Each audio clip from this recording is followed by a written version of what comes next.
আজকে আমি অনেক দিন পরে বাইরে গেছি। আমাদের এখানে একটা বৃক্ষ মেলা চলছে, তো ভাবলাম যে একটু ঘুরে আসি। যেহেতু আমি গাছ লাগাতে চাচ্ছি, ফুল গাছ লাগাবো। আর এখানে কোথায় নার্সারি আছে আমি ভালোভাবে চিনিও না, সেজন্যই যাওয়া যে এক ছাদের নিচে সব কিছু পাওয়া যাবে। যাওয়ার সময় লক্ষ্য করলাম স্টুডেন্টরাই ট্রাফিক পুলিশের কাজটা এখনও করছে। যেহেতু সারা বাংলাদেশে হচ্ছে, তো আমাদের এখানেও এটার ব্যতিক্রম না। কিন্তু একটা জিনিস দেখে খুব ভালো লাগলো, একটা আপু খাস পর্দা করে এখানে ট্রাফিক পুলিশের কাজটা করছিল। তো এটাই প্রমাণ করে যে পর্দা করে সব কিছুই করা যায়, আপনি যে কোনো কাজ পর্দা করে করতে পারবেন।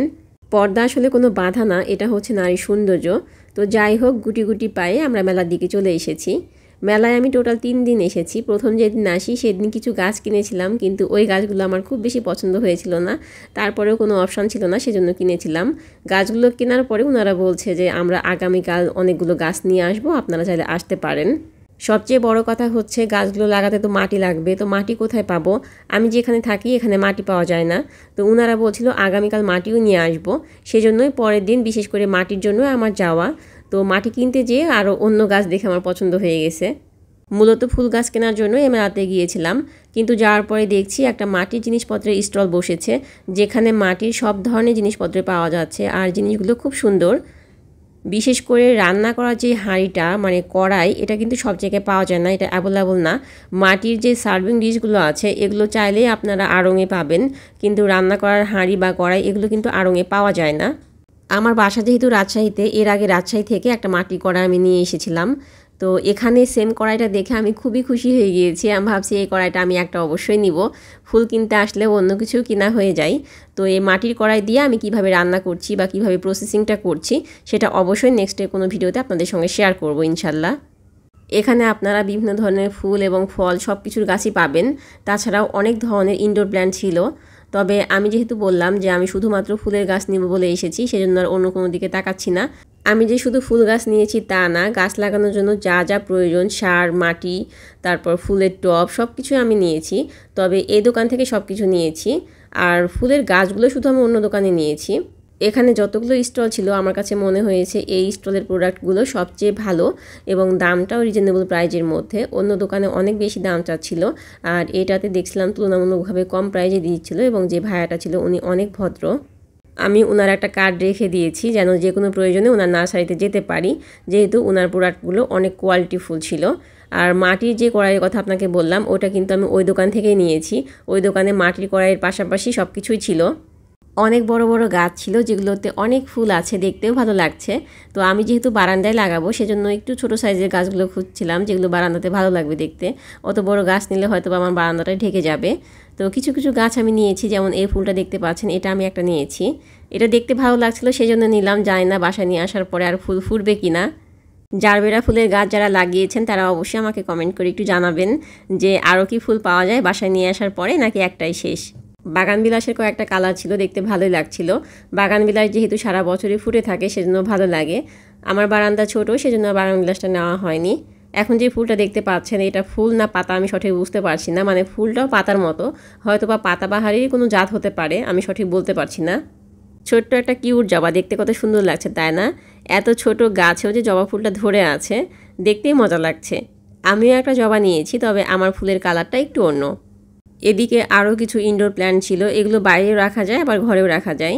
তো মেলায় গেলে সব কিছু মনে হয় শুধু দেখতেই থাকি, সেটা বৃক্ষ মেলা হোক বা যে কোনো মেলা হোক, মনে হয় দেখে শেষ করা যায় না কোনো কিছু। এদিকে কিছু কিছু ফুল ছিল যেগুলো মাচা করা ছিল, জানি না বাসায় আসার পরে এই মাচাটা কি ভালোভাবে থাকবে নাকি ফুলগুলো এদিক ওদিকে পড়ে যাবে। যারা ছাদ বাগান করেন তাদের জন্য এগুলো একেবারে পারফেক্ট, তবে বারান্দার জন্য একটু বড় হয়ে যায়, বিশেষ করে যাদের বারান্দা ছোট। ভাবছিলাম একটা রেন লিলি নিব, কিন্তু এখন যেহেতু বর্ষার শেষের দিকে সেজন্য ভালোভাবে ফুল আসবে কিনা বুঝতে পারছিলাম না, যেহেতু ওইটা বর্ষার যে বৃষ্টি হয় ওই বৃষ্টির পানিতেই ফুটে। নামটাই তো রেন লিলি তাই না? এদিকেও কিছু ইনডোর প্ল্যান্ট ছিল, দেখতে ভালো লাগছিল, আমি একটু দামাদামিও করেছিলাম, ভাবছিলাম যে একটা নিয়েই নিব, কিন্তু আলটিমেটলি আর নেওয়া হয়নি। দাম ছিল 400, 500, 600 এ ধরনের, আর ইনডোর প্ল্যান্টের দাম একটু বেশি হয়। যাই হোক, কেনাকাটা একেবারে শেষের দিকে, এখান থেকে কিছু ফুলের টবও নিয়েছি। ভাবলাম যে 2টা গাছ এখান থেকে রোপণ করে নিয়ে যাই। আমি যেহেতু নতুন বাগানি, ভালোভাবে বা সঠিকভাবে গাছগুলো লাগাতে পারবো কি না, এই সুযোগে আমার একটু দেখাও হবে যে ওনারা কীভাবে গাছ লাগাচ্ছে। দেখতে পাচ্ছেন টবের ছিদ্র করা যে জায়গাগুলো থাকে সেগুলো প্রথমে ছিদ্র করে নিচ্ছে, এরপর এর মধ্যে ইটের খোয়া দিয়ে দিচ্ছে। এখানে আপনারা চাইলে ভাঙ্গা খোলাও দিতে পারেন, আবার মোটা যে কার্টুন পাওয়া যায় সেটাও দিতে পারেন। গাছ লাগানোর আগে মাটি কিভাবে রেডি করে সেটা দেখার জন্য ওনাদের কাছ থেকে গাছ লাগিয়ে নেওয়া। তবে আমি পুরোই হতাশ, ওনারা কোনোভাবে মাটি রেডি করেনি, জাস্ট মাটি আর তার উপর একটু কোকোপিট দিয়ে দিয়েছে। এভাবে 2বার লেয়ার দিয়ে গাছ লাগিয়ে দিয়েছে, আর কোনো কিছুই দিল না। এমনকি মাটির যে বড় বড় অংশগুলো আছে সেগুলো ওনারা ভাঙেনি, এতটাই রাফভাবে লাগিয়ে দিয়েছে। এটা বাসায় নিয়ে আসার পরে আমি আবার মাটিগুলো বের করে ভালোভাবে সব কিছু একসঙ্গে মিশিয়ে তারপর আমি আবার গাছ লাগিয়েছি। দেখতে পাচ্ছেন জবা ফুলটা কতটা সুন্দরভাবে ফুটে আছে, কিন্তু বাসায় আসার পরে এই ফুলটা আমার একেবারে নেতিয়ে গেছে। ওনাদের গাছ লাগানো দেখে আমি বললাম যে থাক, বাকিগুলো লাগানো দরকার নাই, ওগুলো বাসাতে নিয়ে যেয়ে লাগাবো। বাসা আসার পরে অবশ্যই ইউটিউবে ভিডিও দেখলাম, তো ওনারা বলছে যে নার্সারি থেকে গাছ লাগিয়ে নিয়ে আসতে হয় না, বাসায় আসার পরে লাগানোটাই ভালো। গাছগুলো যেহেতু নার্সারি থেকে নিয়ে আসা হয়, তো ওদের তো ওয়েদারটাও চেঞ্জ হয়, সেজন্য 2-3 দিন ওভাবে রেখে দিয়ে বা 4-5 দিন রেখে দিয়ে তারপরে টবে লাগানোই ভালো। জানি না এই ইনফরমেশনটা কতটুকু সত্য, যারা গাছ লাগান তারাই ভালো বলতে পারবেন।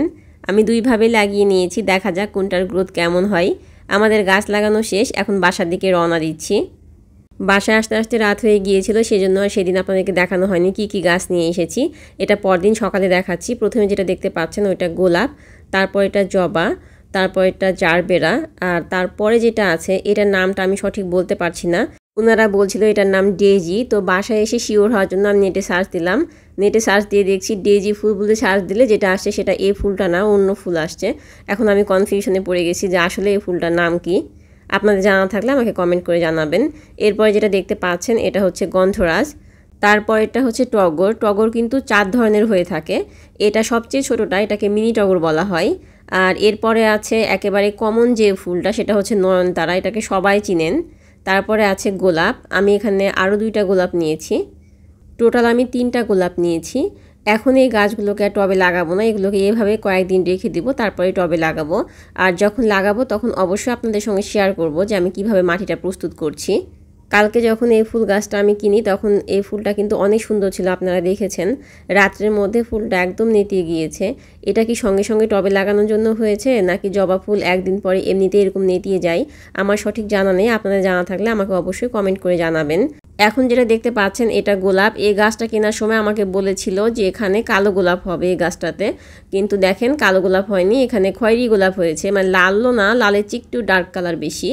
তো গাছ যখন কিনবেন অবশ্যই দেখবেন যে গাছে ফুলটা ফুটে আছে কিনা। ফুল ফুটা দেখে কিনলে আর কনফিউশন থাকবে না যে এটার ফুলটা কেমন হবে। একগুচ্ছ ফুলের শুভেচ্ছা জানিয়ে আজকের ভিডিওটা এখানেই শেষ করছি। দেখা হবে নেক্সট কোনো ভিডিওতে। সেই পর্যন্ত সবাই ভালো থাকবেন। আল্লাহ হাফেজ, আসসালামু আলাইকুম।